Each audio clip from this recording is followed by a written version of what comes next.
এই ছ্যাঁকা খাওয়া মার্কা প্রশ্ন তোমরা আমাকে দিও না। আসসালামু আলাইকুম। ওয়ালাইকুম আসসালাম। হুজুর, আমার একটি মেয়ের সাথে 4 বছরের সম্পর্ক রয়েছে। আমি তাকে অনেক ভালোবাসি, সেও আমাকে অনেক ভালোবাসে, কিন্তু আমাদের পরিবার মেনে নিতে চায় না। এমন অবস্থায় আমি কি করব? পালিয়ে বিয়ে করা যাবে কি? জোশ দেখেছেন, বিয়ে সে করেই ছাড়বে।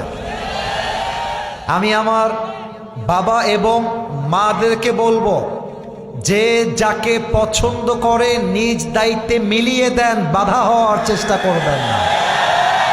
আর একটা কথা বলবো, আজকালকার হাজার হাজার যুবকদের পছন্দের নারীর অন্য জায়গায় বিয়ে হয়ে যায় জাস্ট টাকার জন্য, যুবক ভাইরা আমার। এবং আমি মনে করি জাস্ট টাকার জন্য হাজার হাজার পুরুষ তার পছন্দের মেয়েকে জীবন থেকে হারিয়ে ফেলে, সেই মেয়েটা অন্য বাসার বউ হয়ে যায়। তা আমি বলবো যে বাবু, আব্বা আম্মাকে একটু বোঝাবার চেষ্টা করো। বোঝাবা কেমনে? Let me give you some example on this matter. কিছু উদাহরণ দেওয়ার চেষ্টা করি। তোমার বাবা তোমার ঘরে আছে, অথবা তুমি খেতে বসেছো বাবার সঙ্গে মায়ের সঙ্গে, একটা ওয়াজ বাজায় দিবা মিজানুর রহমান আজহারি হুজুরের ওয়াজ, অথবা আমার একটা ওয়াজ বাজায় দিবা অল্প বয়সে বিয়ে করলে লাভ কি কি আছে। ওয়াজটা বাজাই দিয়ে সোজা ওয়াশরুমে চলে যাবা, বাথরুমে গিয়ে 10 মিনিট থাকবা, আব্বা আম্মার সামনে ওয়াজটা বাজবে, আব্বা আম্মা শুনবে, আবার তুমি এসে বসে যাবা। আব্বা আম্মা যদি বুদ্ধিমান হয়ে থাকে বুঝে যাবে আমার ছেলের চরিত্র রক্ষার জন্য বিয়ে ছাড়া সেকেন্ড কোনো অপশন আমার কাছে নাই।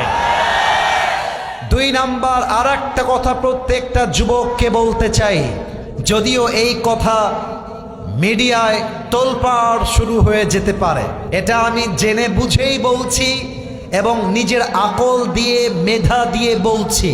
আমি বলতে চাই, পালিয়ে বিয়ের ক্ষেত্রে 2টা মতামত আছে। একটা মতামত হচ্ছে ফানিকাহুহা বাতিল।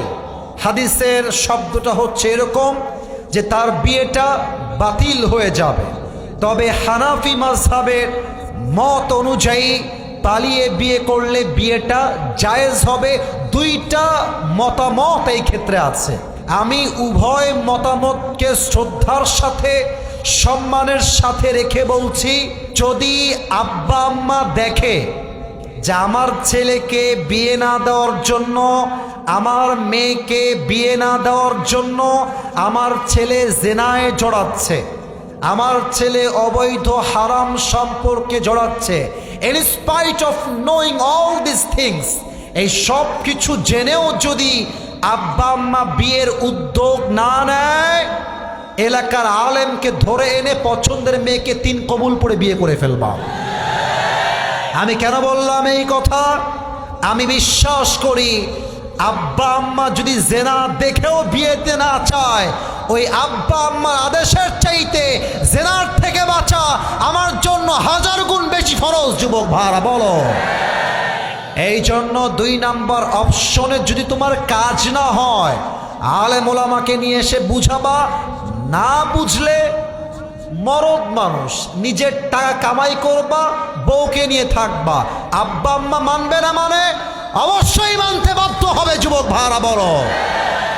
আর 3 নাম্বার কথা আমি আমার মাকে বলবো, আমি আমার মুরব্বীদেরকে বলবো, আমি পালিয়ে বিয়ের পক্ষে না।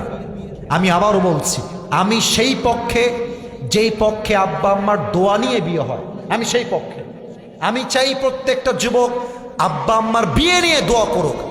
আমি আমার আব্বাকে বলবো, পায়ে হাত রেখে, মাকে বলবো 2টা হাত জোর করে, আপনি যদি আপনার ছেলেকে বিয়ে না দেন বুঝে শুনে, আর আপনার ছেলে বিয়ে না দেওয়ার জন্য যদি জেনায় জড়িয়ে যায়, কিয়ামতের দিন প্রত্যেকটা আমলের দায়ভার আপনাকে বহন করতে হবে আব্বাজান এবং আম্মাজান।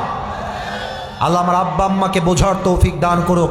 সকলের আব্বা আম্মাকে আল্লাহ হেদায়েত দান করুক। পরের সবাই আমিন।